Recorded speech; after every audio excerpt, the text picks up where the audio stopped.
जय श्री राम आप सभी को। जैसा कि आप सभी जानते हैं कि सकट चौथ का व्रत, जिसको कि संकष्टी चतुर्थी भी कहा जाता है, माताएं अपने बच्चों के लिए रखती हैं। ऐसा माना जाता है कि सकट चौथ के दिन भगवान गणेश की विधि विधान से पूजा अर्चना करने से संतान निरोगी एवं दीर्घायु होती है। श्री गणेश की कृपा से सभी बिगड़े काम बन जाते हैं। इस साल वर्ष 2025 में संकष्टी चतुर्थी का व्रत 17 जनवरी को रखा जाएगा। और जैसा कि आप सभी जानते हैं, कोई भी व्रत बिना कथा सुने पूर्ण नहीं होता है। तो आइए सुनते हैं संकष्टी चतुर्थी की कथा। वैसे तो सकट चौथ की 2-3 कथाएं प्रचलित हैं, तो आज की इस वीडियो में हम जानेंगे देवरानी और जेठानी की प्रचलित सकट चौथ की कथा। एक शहर में देवरानी जेठानी रहती थी। जेठानी अमीर थी, देवरानी गरीब थी। देवरानी गणेश जी की भक्त। उसका पति जंगल से लकड़ी काट कर लाता और बेचता था और अक्सर बीमार रहता था। देवरानी जेठानी के घर का सारा काम करती और बदले में जेठानी बचा हुआ खाना, पुराने कपड़े आदि उसको दे देती थी। इस प्रकार देवरानी का परिवार चल रहा था। एक बार माघ के महीने में देवरानी ने तिल चौथ का व्रत किया। वह 5 आने का तिल व गुड़ लाकर तिलकुट बनाया। पूजा करके तिल चौथ की कथा सुनी और तिलकुटा छीके में रख दिया और सोचा कि चांद उगने पर पहले तिलकुट खाएगी और उसके बाद ही कुछ खाएगी। इसके बाद कथा सुनकर वह जेठानी के यहाँ चली गई। जेठानी के यहाँ जाकर उसने खाना बनाया।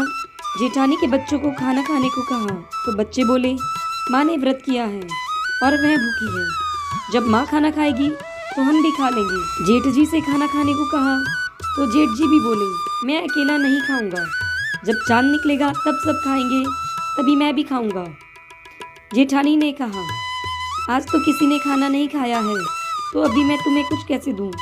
अब तुम सवेरे आकर ही बचा हुआ खाना ले जाना। देवरानी के घर पर पति बच्चे सब आस लगाए बैठे थे कि आज त्योहार है, इसलिए कुछ पकवान आदि जरूर खाने को मिलेगा। परंतु जब बच्चों को पता चला कि आज तो रोटी भी नहीं मिली, तो उसके बच्चे रोने लगे। उसके पति को भी बहुत गुस्सा आया। वह कहने लगा कि सारा दिन काम करके भी 2 रोटी नहीं ला सकती, तो काम ही क्या करती। उसने गुस्से में आकर अपनी पत्नी को कपड़े धोने के धोबन से खूब मारा। जब धोबन हाथ से छूट गया तो पाटे से मारा। वह बेचारी गणेश जी को याद करती हुई रोते रोते ही सो गई। उस दिन गणेश जी देवरानी के सपने में आए और कहने लगे, धोने नारी, पाटे मारी सो रही है या जाग रही है?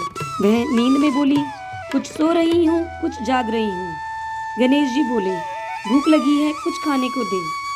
देवरानी बोली, क्या दूं? मेरे घर में तो अन्न का एक दाना भी नहीं है। जेठानी बचा कुचा खाना देती है, आज वह भी ना मिला। पूजा का बचा हुआ तिलकुट छीके में पड़ा है, वहीं खा लो। तिलकुट खाने के बाद गणेश जी बोले, धोवने मारी पाटे मारी, निमटाई लगी है, कहाँ निमटूं? वह बोली, सारा घर पड़ा है, जहाँ इच्छा हो वहाँ निमट ले। गणेश जी बच्चे की तरह बोले, अब कहाँ पहुँचूं? देवरानी नींद में ही गुस्से से बोली, कब से तंग किए जा रहे हो? मेरे सर पे पोंछ लो। और कहाँ पहुँचोगे? सुबह जब देवरानी उठी तो ये देखकर हैरान रह गई कि पूरा घर हीरे मोती से जगमगा रहा है। सिर पर जहाँ विनायक जी पोंछनी कर गए थे, वहाँ हीरे के टीके व बिंदी जगमगा रहे थे। उस समय उसे पूरे स्वप्न की बात याद आई। उस दिन देवरानी जेठानी के यहाँ काम करने भी नहीं गई। बड़ी देर तक राह देखने के बाद जेठानी ने बच्चों को देवरानी को बुलाने भेजा। उसने सोचा कि शायद कल मैंने खाना नहीं दिया और वह लोग भूखे रह गए, इसीलिए बुरा मान गई। तो इसीलिए उसने अपने बच्चों को बुलाने भेजा। बच्चे गए और चाची से बोले कि माँ ने बुलाया है, सारा काम पड़ा है, आकर घर का काम कर लो। तब देवरानी ने जवाब दिया, अब उसकी जरूरत नहीं है। गणेश जी की कृपा से मेरा घर भरपूर हो गया है। बच्चों ने घर जाकर माँ को बताया कि चाची का तो पूरा घर हीरे मोतियों से जगमगा रहा है। वह बोल रही है कि उसका घर भरपूर है, अब उसे काम नहीं करना।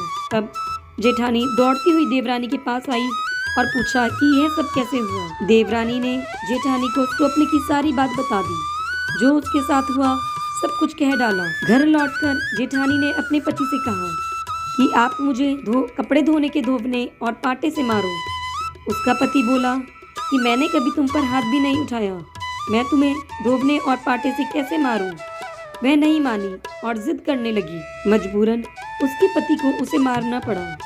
उसके बाद उसने खूब सारा घी डालकर चूरमा बनाया और छीके में रखकर सो गई। रात को चौथ विनायक जी सपने में आए और कहने लगे, भूख लगी है, क्या खाऊं?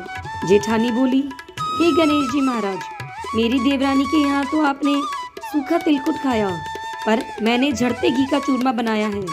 आपके लिए छीके में रखा है, फल मेवे भी रखे हैं, आप जो चाहें सो खा लें। बाल स्वरूप गणेश जी खाने के बाद बोले, अब निपटू कहाँ? जेठानी बोली, उसके यहाँ तो टूटी फूटी झोपड़ी थी, मेरे यहाँ तो कंचन महल है, जहाँ चाहे वहाँ निपटो। फिर गणेश जी बोले, अब पोंछू कहाँ? जेठानी बोली, मेरे ललाट पर बड़ी सी बिंदी है, यहीं पर पोंछ लो। धन की भूखी जेठानी सुबह जल्दी उठ गई।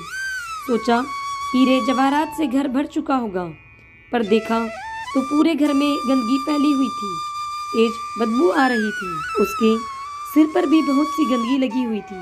उसने कहा, हे गणेश जी महाराज, यह आपने क्या किया?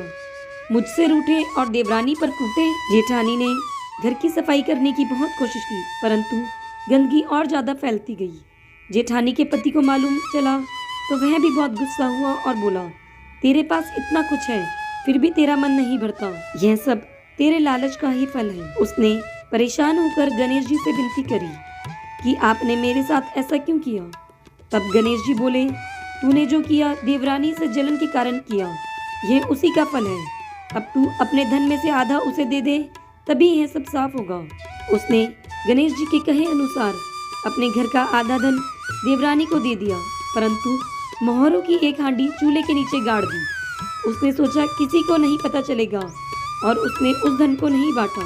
फिर वह गणेश जी से विनती करके बोली, हे भगवान गणेश जी, अब अपना यह बिखराव समेटो।